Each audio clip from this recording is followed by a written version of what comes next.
The building I chose was the Oshkosh Public Library, which is located on the corner of Washington Ave and Jefferson Street. During 1874 and 1875, Oshkosh experienced major fires, which created a lot of demand for reconstruction. This would ultimately boost the career of an architect named William Waters. And there's an image of him on the left, on slide 2. Who stepped in and designed many of the reconstructed buildings that we can still see today, one of which is the Oshkosh Public Library.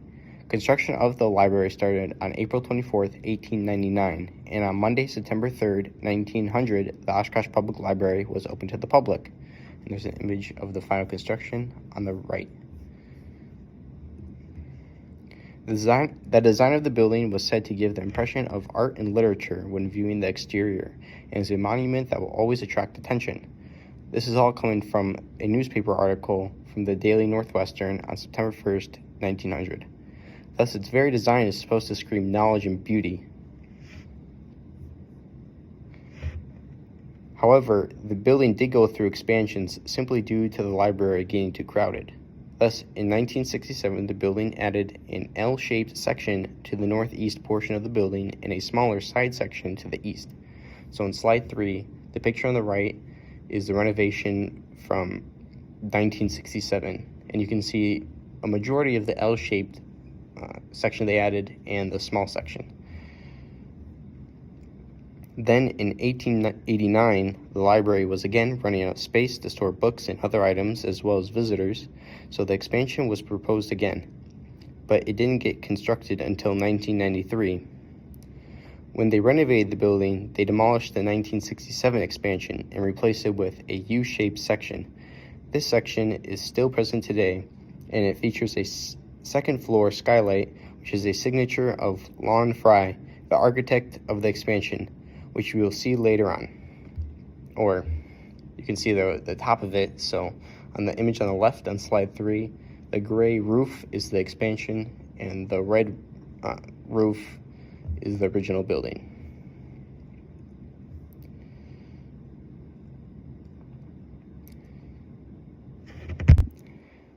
The style of the Oshkosh Public Library is neoclassical, and some key elements of neoclassical architecture, as according to ArchitectDigest.com, are rows of columns, a grand scale, rectangular or square floor plan, little ornamentation, porticos, and other elements of Greek and Roman design, as well as domed, flat, or gable roofs.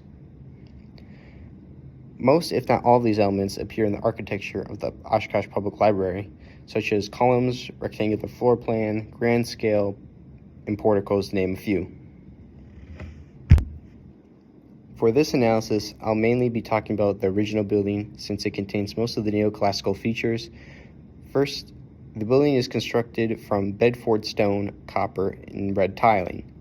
The red tiling you can see on the roof, and the copper is oxidized, so it's green, and that appears on the front of the building and on the roof. Moreover, on the front of the building, there are 6 long fluted columns, and at the top of each column is a capital that features 2 volets,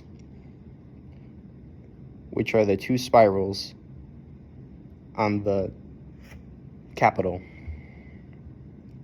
This style of capital is of Ionic order and is found in classical Greek architecture. Furthermore, above the portico, the columns are supporting the pediment, which is that roof, that triangular roof above the portico. And in the gable, which is the triangular face, is a relief which features a central circle with a floral pattern surrounding it. This could potentially symbolize knowledge through the circle and growth or learning with the branching flowers. The gable also features copper fascia along the roof line and dentils.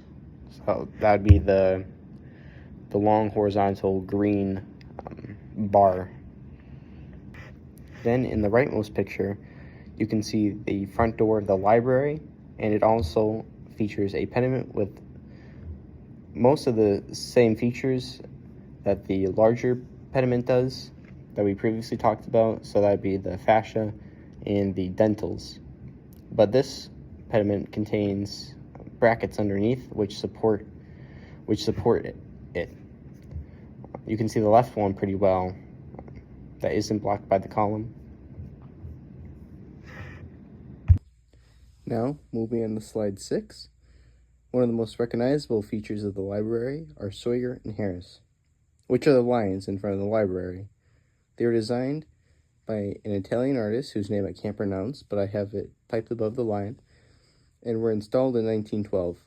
But they were named after the two of the library's most major donors, and according to DowntownOshkosh.com, the lions are meant to symbolize the library. Then on the slide to the left, or the picture on the left, on each side of the portico are 4 windows of the original building, and I'm looking at the top windows because I think they're because they look cooler than the bottom two. So these top windows feature a short Corinthian pilaster separating them, as well as some details underneath them. I didn't know what these details are called, but it appears to be short pilasters with dentils on the bottoms of them.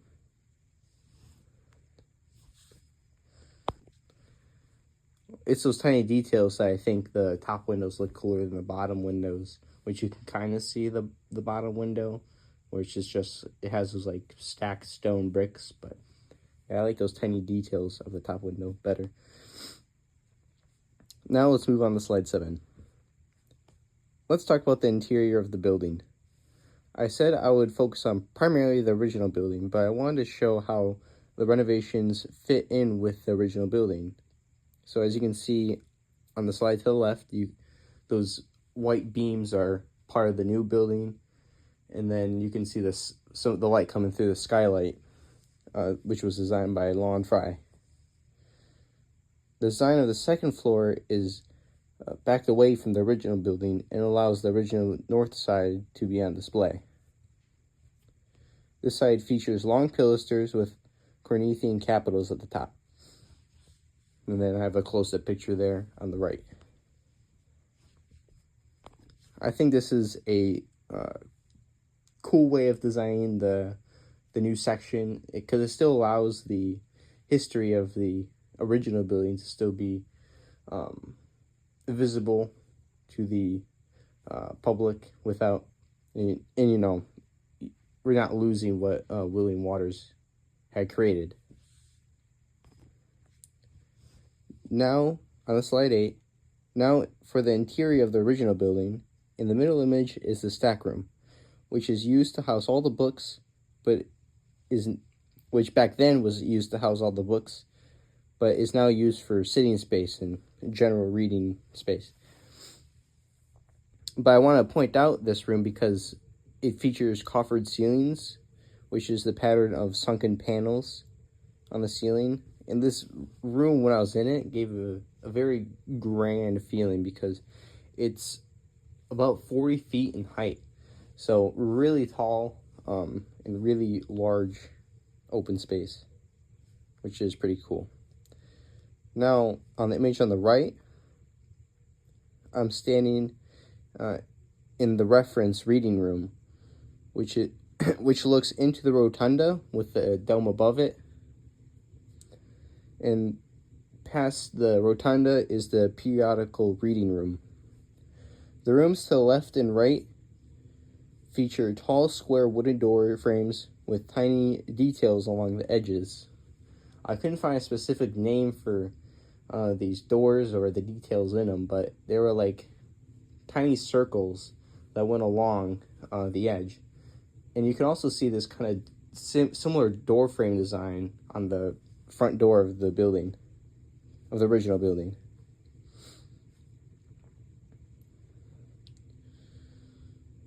And moving forward, you can see the columns supporting the second floor. They appear to be made out of marble, but they are actually painted to look like marble using a technique called Faux finishing, Faux, not sure how to pronounce it, but it comes from the French meaning fake, so fake finishing would be the translation, I guess. At the top of each of the Ionic order capitals, or at the top of each column is an Ionic order capital that appears to be made out of wood. So sticking with a similar design of the columns out front.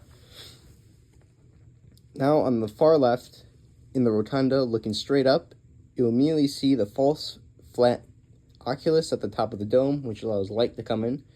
The type of dome is called a pendentive dome, which is a dome that sits on a square base that has these four archways that you can see with the colorful tiling on them, supporting it.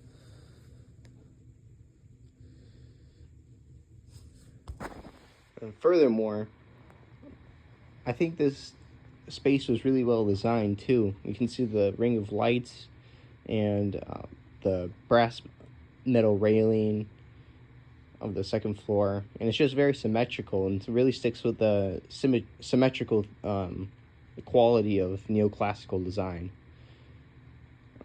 And you can see this throughout the other images too. Like you could divide the stack room in half all the way down to the front of the building, and same with the with the periodical room and the reference room. They're about the same size according to the Daily Northwestern. So it's just those small details that really add to the architecture. Now moving on to slide 9, I have my glossary with all the vocabulary I used throughout the presentation. One thing I want to mention is that Kniethian order I use for the Kniethian capital design. So that's the definition I'm using there. And then slide 10, I have my works cited. And yeah, thank you.